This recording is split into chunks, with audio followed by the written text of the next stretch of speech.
Amigos y amigas de No es hora de callar, nuevamente bienvenidos y bienvenidas a este espacio semanal. Temas que son necesarios, que hay que exponerlos, ponerlos sobre la mesa, visibilizarlos, hablar de ellos sin trabas, sin tapujos, sin tabúes, a calzón quitado, porque además es necesario saber qué piensan ustedes. Hacemos muchos debates y solamente se ven debates en redes sociales, pero también es muy bueno interactuar con la gente del común, la que no está muy metida en redes sociales, y además a quienes les hacemos llegar estos mensajes sobre los temas que nos tocan todos los días, que están ligados directamente a nuestra realidad y que por lo tanto son tan controversiales. Yo hace algunas semanas les había dicho que teníamos un tema que estaba generando tantas polémicas, tantas posturas, pero que realmente nos detenemos muy pocas veces a argumentarlo, que es lo importante, argumentarlo. El aborto. Mencionar el aborto hoy en día es como el coco, ¿no? Uno menciona la palabra aborto y de una vez genera odio, rechazo, pero también voces a favor, bueno, genera todo tipo de sentimientos, pero más allá del sentimiento es necesario saber qué pasa en la vida real, en el día a día, con las mujeres, que son pues las llamadas en últimas a tener la primera palabra y la primera opinión sobre este tema. Y para hablar de él, invitamos a una activista que admiro muchísimo porque además desde esa postura que ellas tienen nos han hecho recapacitar y repensar muchas veces eso que hablamos a veces a la ligera y que es tan necesario argumentar, como ya lo había dicho. Ella es Sandra Mazo, es coordinadora de Católicas por el Derecho a Decidir, licenciada en Lingüística y Literatura de la Universidad de Antioquia. Y bueno, tiene un poco de especializaciones, pero además en este momento es integrante del Consejo Territorial de Planeación del Distrito aquí en Bogotá. Sandra, bienvenida.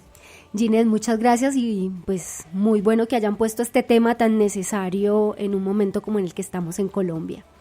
Bueno, empiezo por la pregunta cliché, pero que es la que nos ha llevado a todo este debate y además este agarrón monumental de si sí o si no. Y esa es mi pregunta. ¿Sí o no al aborto legal? Sí y sí.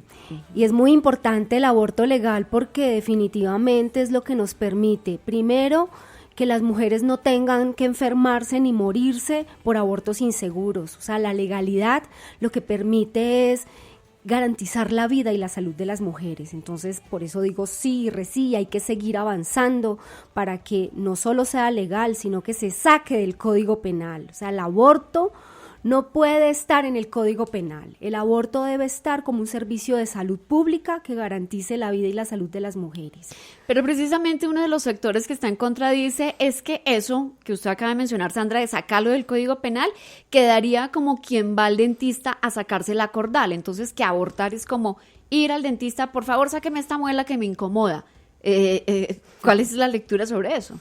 Bueno, lo que pasa es que no se pueden minimizar las decisiones de las mujeres y el cuerpo y la vida y la salud de las mujeres. La autonomía reproductiva es muy importante, no es como sacar una muela y ya. La autonomía reproductiva tiene que ver con la capacidad de decidir de las mujeres cuando quieren ser madres o no quieren serlo. Y por eso es que está puesto en el ámbito de la salud. Lo que necesitamos es que la maternidad y la reproducción sean tenidas en cuenta y valoradas por este sistema de salud y este sistema social y cultural en una dimensión que tiene que ver con la decisión de las mujeres y con el estar bien de las mujeres. Entonces, pues no es una cosa sencilla, no es una decisión sencilla, y de hecho desde mi organización siempre hemos planteado que el tema del aborto plantea un dilema. Sí. O sea, una mujer no se embaraza para abortar, ¿cierto? No es decir, ay, me voy a ir a embarazar el domingo para ir a abortar. No, el aborto pasa por decisiones de las mujeres, dilemas de las mujeres, y creo, tú lo decías al principio, es la primera que tiene que estar involucrada en la decisión, pero también la última que tiene que estar involucrada en la decisión de tener un hijo o no tenerlo. Completamente. Entonces no es una decisión fácil, ni sencilla, ni como ir al dentista, sino qué pasa por un proyecto de vida de las mujeres. Exacto, me gusta ese término, proyecto de vida, porque cuando se discute, además con ese, no sé si la palabra es fervor o fanatismo, precisamente en lo último que se piensa es en proyecto de vida, y hay que pensar en el proyecto de vida, por ejemplo, las mujeres que son violentadas sexualmente y que toman o no la decisión de tener ese hijo producto de esa violación, o las mujeres, y estoy hablando mujeres menores de edad, estoy hablando de niñas de 12 y 13 años que las obligan a tener a esos hijos, pero ¿quién piensa en el proyecto de vida de esas niñas? Porque son niñas, estamos hablando de 13 años, ¿no? Y además en las circunstancias en que muchas veces quedan embarazadas. Recordemos que muchos de esos embarazos son producto del abuso del papá, del hermano, del vecino, del primo, del amigo del papá que iba a la casa, y la decisión no de las niñas, sino de quienes tienen el cuidado de estas niñas, es que deben tener a esos bebés. Y a mí me gustaría que hoy les preguntáramos, seguramente después de tener a su hijo los sentimientos cambian, pero ¿qué pasó con su proyecto de vida? Por eso me gusta ese término. Exactamente. Incluso, Ginette, hay otro elemento importantísimo que no tienen en cuenta esos fanáticos que a priori nos estigmatizan, y es que el cuerpo de las mujeres no es un medio. O sea, nosotras no somos un medio de transporte, ni una matera, ni un recipiente para la fecundidad. O sea, nosotras somos un fin en sí mismo, somos sujetos y agentes morales de decisión. Entonces es muy triste que nos traten como si fuéramos cosas para reproducir nomás. Entonces ahí es muy importante también entender cómo la misma sociedad y la cultura ha instrumentalizado el cuerpo de las mujeres como si pudieran hacer con nuestro cuerpo lo que quieren. O sea, nosotras somos agentes de decisión, y eso a la sociedad se les olvida, y por eso opinan frente al aborto, la maternidad, la violencia sexual, opinan sobre los temas sin tener en cuenta lo que estamos sintiendo y pensando las mujeres, las que estamos directamente relacionadas con esas decisiones. Completamente, y por eso voy a entrar como en la parte moral y religiosa, porque yo soy católica, no muy practicante, soy devota, y cuando puedo y siento esa necesidad voy a misa y respeto mucho lo que el catolicismo nos ha dado, pero también recuerdo que nos metieron siempre en la cabeza eso de la pureza y del pecado mortal cuando uno decidía no ser madre. Y yo tengo que confesar que aquí yo cargué mucho tiempo con eso, y aún después de haber ocurrido mi violación, porque venía todo un tema muy moralista que la misma iglesia me había llevado a eso, quien era mi guía espiritual en ese momento, de pensar quedé en pecado mortal porque, bueno, por toda la circunstancia que ocurrió. La Biblia nos dice que María Inmaculada concibió por obra y gracia del Espíritu Santo, y que por lo tanto ese tema de la maternidad es sagrado, que si pensamos el aborto estamos yendo en contra de eso que nos han dicho siempre en nuestra religión. Y ustedes son católicas por el derecho a decidir. ¿Cómo es esa vaina ahí entre la religión? Somos católicas, pero queremos decidir, y si en algún momento la decisión es que hay que abortar, lo hacemos. Explíquenos un poquito de eso para entender. Bueno, es complejo, pero es apasionante el tema. Pues mira, lo que pasa es que la interpretación cultural que hemos recibido de la jerarquía de la Iglesia Católica siempre ha sido de subestimar la capacidad y el poder de las mujeres. Y nos enseñaron a ser un poco como el referente de la Virgen María, que ojalá tuviéramos hijos sin sexualidad. O sea, la Iglesia sería feliz si las mujeres nos quitan toda la posibilidad de placer. Entonces, eso es lo que se ha reproducido generación tras generación, y nos han satanizado la sexualidad, nos han satanizado el placer. Sí. Entonces, es una interpretación que ha tenido mucha fuerza en la cultura, y que las familias lo reproducen, pero desde Católicas por el Derecho a Decidir hemos empezado a hacer algo que es muy bello, y es una teología feminista, una teología mirada con ojos de mujer, y es empezar a resignificar el cuerpo de las mujeres. y empezar a quitarnos ese velo que nos impusieron de la María sumisa, sometida, que no pensó, no decidió. Y empezamos a encontrar, por ejemplo, a través de la propia Biblia, que María sí fue consultada para ser madre, por ejemplo. O sea, eso por ejemplo, ¿dónde está? ¿Saben cuál es de los evangelios? Lucas, yo soy pésima para aprenderme los versículos y esto, pero hay un evangelio donde el ángel Gabriel, ¿se acuerdan? Pues después les puedo decir el número, pero el ángel Gabriel le consulta, le dice a María que fue escogida por Dios para ser la madre del Hijo de Dios. En una época como esas o en unas creencias como estas, que una mujer le interpelara y le dijera, pero yo cómo voy a ser la madre de Jesús si no he tenido hombre. Y ella pudo pensar, el hecho de interpelar le dio la posibilidad de pensar. Hay muchas hermenéuticas frente a este pasaje especialmente, pero después de mucho evaluarlo y analizarlo y hacerle interpretación, nos dimos cuenta que María sí decidió. Ella hubiera podido decir que no, o sea, ella interpeló al ángel Gabriel. Y cosas como así la gente no las sabe, o sea, la gente cree que le impusieron ser la madre de Jesús y punto, ella fue la escogida y no. Y por eso todas las mujeres tenemos que ser mamás, o si no, no nos vamos a realizar como mujeres. Y ojalá sin sexualidad, y ojalá sin placer, y ojalá que no sientan. Y por eso es que la propia jerarquía de la iglesia legitima la violencia contra nosotras las mujeres, porque se olvida que para que haya reproducción tiene que haber sexualidad, que eso no es por obra y gracia del Espíritu Santo.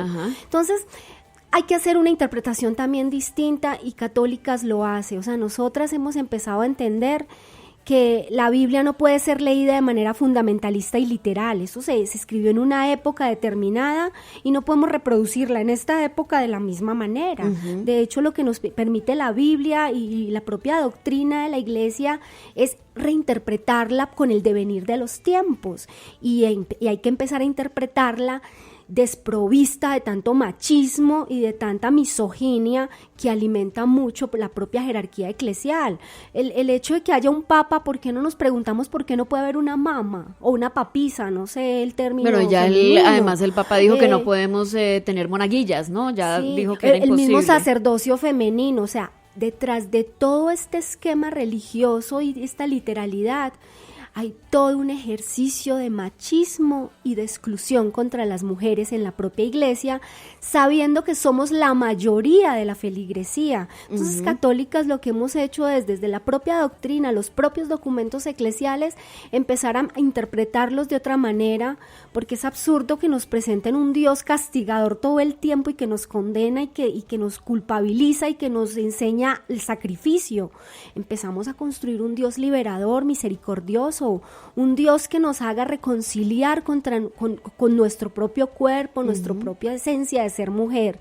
Ese es el ejercicio que hacemos, y en temas de sexualidad y reproducción, y en especial sobre el aborto, hemos encontrado cosas muy interesantes que nos han permitido demostrar y argumentar, sobre todo, ¿no? Demostrar argumentativamente incluso que la Iglesia Católica puede ser más progresista que la Corte Constitucional colombiana en el tema del aborto. Yo no sé si... Y tengo el argumento, y si quieres te lo planteo, y está en el Código de Derecho Canónico, que es el código, es como el código penal para la ciudadanía, pero el código canónico es el donde están los pecados de los fieles católicos.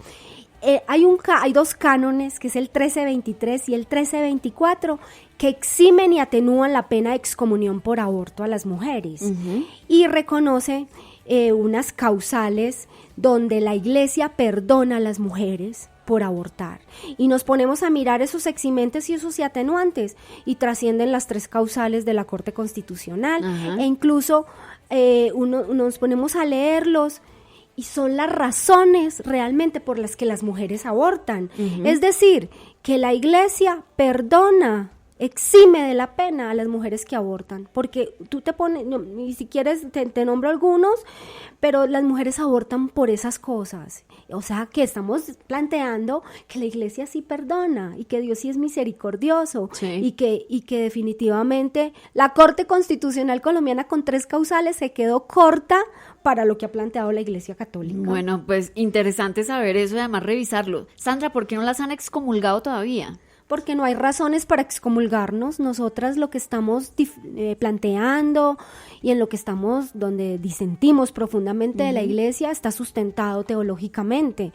Entonces, pues muchas veces nos dicen, sí, hay que excomulgarlas, son falsas, bueno, todos los insultos y cosas que nos dicen, pero no tienen argumentos. O sea, todo esto que te estoy diciendo del Código Canónico, por ejemplo, no lo estamos inventando, está escrito. Fue una reforma que hizo incluso Juan Pablo II en el capítulo de aborto y no estamos diciendo ninguna mentira. Cuando hablamos que María fue consultada para ser madre, está en el Evangelio. Cuando decimos estos eximentes y atenuantes, están en el Código Canónico. Entonces, pues no hay razón para que nos excomulgue, porque nosotras somos defensoras de la vida y somos defensoras de espiritualidades realmente que reconocen e incluyen a las mujeres. Precisamente en ese tema de defensoras de la vida, ¿ustedes qué piensan de, no voy a plantear el caso de, sino un caso de abortar a los 7 meses? ¿Están de acuerdo con eso? De abortar a los 7 meses de gestación. Pues mira, estamos con las decisiones de las mujeres. Y si una mujer aborta a los 7 meses, nos preguntamos primero, antes que juzgar, ¿qué pasó? O sea, y casi siempre encontramos en ello una respuesta, y son las barreras que se le presentan a las mujeres para abortar más a temprana edad de gestación. Sí. Entonces, casi siempre todo el mundo termina juzgando, pero abortó a tanta y nos juzgan a las mujeres. ¿Por qué no nos preguntamos, en vez de juzgar, porque a Jesús no le gustaba juzgar, por qué no nos preguntamos qué pasó en la vida de esa mujer que hizo que tuviera que llegar a los 7 meses de gestación? Entonces, en mí nunca vas a encontrar el juzgar a una mujer porque lo haga a los 2 meses o a los 7 meses o a los tantos meses. El asunto es que esto es una sociedad y hay un sistema incluso de salud que ha generado muchas barreras a las mujeres, incluso para que puedan interrumpir voluntariamente su embarazo en las 3 causales. Yo me imagino que me preguntas por este caso que ha estado renombrado varias veces, pero es el sistema de salud el que falló en ese caso. Por lo general le pone barreras terribles a las mujeres que las llevan a estados muy avanzados de la gestación.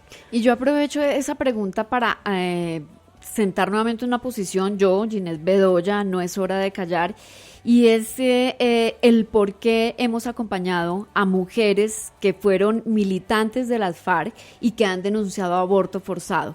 Precisamente las hemos acompañado porque quienes han denunciado este tipo de violencia sexual han sido muy claras en decir que ellas no tuvieron la oportunidad de decidir si querían abortar o no.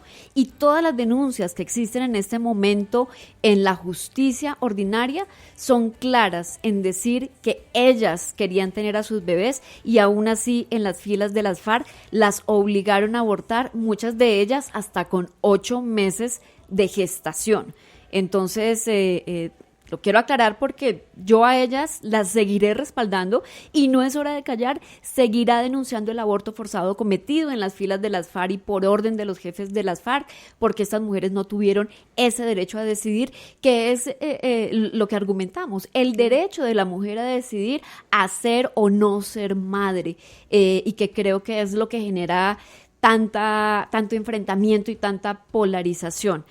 Sandra, se nos está acabando el tiempo, pero yo quiero hacerle otra pregunta, y es ¿cómo lograr? Sé que no lo vamos a lograr, pero ¿cómo intentar que tengamos un punto medio en esta discusión? Que no se satanice a quienes toman la decisión de abortar porque sienten que afecta su vida o que puede traer una consecuencia grave para su vida, o simplemente porque fueron violadas y no quieren tener ese hijo, y que esto no termine generando otro problema más de división y sumárselo a los que ya tiene este país. Este debate de por sí polariza, o sea, decir que vamos a llegar a un consenso social es difícil, pero yo creo que el punto medio está en la democracia. Y la democracia en Colombia nos ha mostrado que es importante poder garantizar derechos a los ciudadanos y a las ciudadanas. Y en este caso, frente al tema del aborto, los mínimos que buscamos como mujeres es el respeto y la garantía a la vida y la salud de las mujeres y seguir avanzando en una normatividad que le permita a las mujeres tener un aborto legal, seguro y oportuno. Y ese es el mínimo. No podemos obligar, y tú lo decías, nosotros no podemos obligar a la maternidad tiene que ser una opción, no una obligación, como tampoco se puede obligar a abortar. Y hay una cosa muy bella de la sentencia de la Corte frente al aborto, y es que las mujeres, si por sus creencias, sus convicciones más profundas no desean hacerlo, así estén en una de las 3 causales, no tienen que hacerlo, pero eso no puede ser una imposición para todas. O sea, esto es un país laico, es un estado laico donde las creencias, donde la religión pueden convivir en la democracia. Entonces puede que pensemos distinto, pero no podemos obligar a toda la sociedad a pensar desde una moral particular. Entonces, esto es un tema de libertad. Y es un tema de libertad y es un tema de derechos, y ahí está el punto medio, que respetemos las decisiones de las mujeres y que sobre todo permitamos que en el marco de la democracia podamos avanzar en derechos. Y en ese sentido yo me devuelvo décadas atrás cuando hubo tanto ruido alrededor de que a los hombres también se les esterilizara y que ellos tuvieran ese derecho, porque en nuestra sociedad siempre se había dicho que las mujeres eran las que tenían que esterilizarse cuando ya decidieran no tener más hijos, entonces, pero que además que eso estuvo mucho tiempo en el Código Penal, después de determinados años era que nos podíamos esterilizar, ¿no? Y además teníamos que haber tenido un hijo para tener el derecho de tener una ligadura de trompas, porque de lo contrario no lo podíamos hacer. Antes eso estaba además en papel escrito, y decían que los hombres no lo podían hacer porque era una obligación de las mujeres y no de los hombres, y afortunadamente en eso se dio un paso importante, y hoy son muchos los hombres que usan un método de anticoncepción definitivo, y es eso, la esterilización. Y si los hombres tuvieron esa oportunidad de decidir, y la tienen, de ser padres o no, ¿por qué las mujeres también no lo pueden? No lo podemos tener. Eso es lo que esa es la gran pregunta, porque es que esto responde a un modelo, y es el modelo patriarcal. Así suena a consigna feminista, pero es que está cruzado por una visión donde los hombres tienen unos privilegios, unos derechos, unas posibilidades en libertad de hacer muchas cosas, y a nosotras las mujeres siempre se nos restringe y nos colocan bajo la tutela de los hombres. O sea, mira, las leyes han venido casi siempre así, que las mujeres casi siempre tendríamos que estar bajo la tutela de un hombre, que ellos decidieran por nosotras. Entonces ahí es que empezar a hacer un cambio cultural. O sea, hay que trabajar, no basta con tener normas y leyes en este país, son importantes, claro, pero tenemos que trabajar mucho hacia el cambio social y hacia el cambio cultural, que no necesitemos leyes para todo. Este es el país de las leyes, y pues es muy triste que tengamos que tener también leyes para nuestro cuerpo, para mirar con quién nos unimos en el amor. O sea, hay cosas donde decimos, si tuviéramos cambios de conciencia social, seguramente no tendríamos que tener tantas leyes y tanta como coerción estatal frente a las decisiones que tenemos las mujeres. Entonces, la propuesta y la apuesta desde Católicas es a que trabajemos hacia los cambios sociales, el cambio cultural, el respeto, y que pongamos estos temas en la agenda de la democracia, sin fanatismos religiosos. Exacto. Y sin estar siempre como esperando qué nos dice el sacerdote, el pastor, porque además son célibes, hombres decidiendo por los cuerpos de nosotras las mujeres. Entonces ya es hora también de hablar, de no callarnos, y de seguir cambiando ese modelo y ese patrón machista y patriarcal que quiere gobernar sobre todas las decisiones de las mujeres. Pues a Sandra Mazo de Católicas por el Derecho a Decidir, mil gracias por estar en este espacio de No es Hora de Callar. Bienvenida siempre, Sandra. Muchas gracias, Ginette, fue un gusto conversar contigo. Y bueno, recuerden, todas estas discusiones están basadas en algo bien importante que repetimos constantemente aquí, en palabras que debemos acuñar: derechos, respeto. El tema del respeto es fundamental, respetar qué piensa el otro, respetar la decisión del otro, y empatía. ponernos en los zapatos del otro. Esas son palabras claves que siempre les repito, sobre todo respeto y empatía. Cada quien obviamente tiene su posición frente a este tema, respetable, pero qué bueno que argumentemos tanto una como la otra posición, pero que sean los argumentos y no la agresión y el odio la que se vean sobre la mesa cuando hablamos de temas tan delicados y trascendentales como el aborto. A ustedes sigan conectados y conectadas con este podcast y la siguiente semana otro tema de mucho interés. No olviden, no es hora de callar.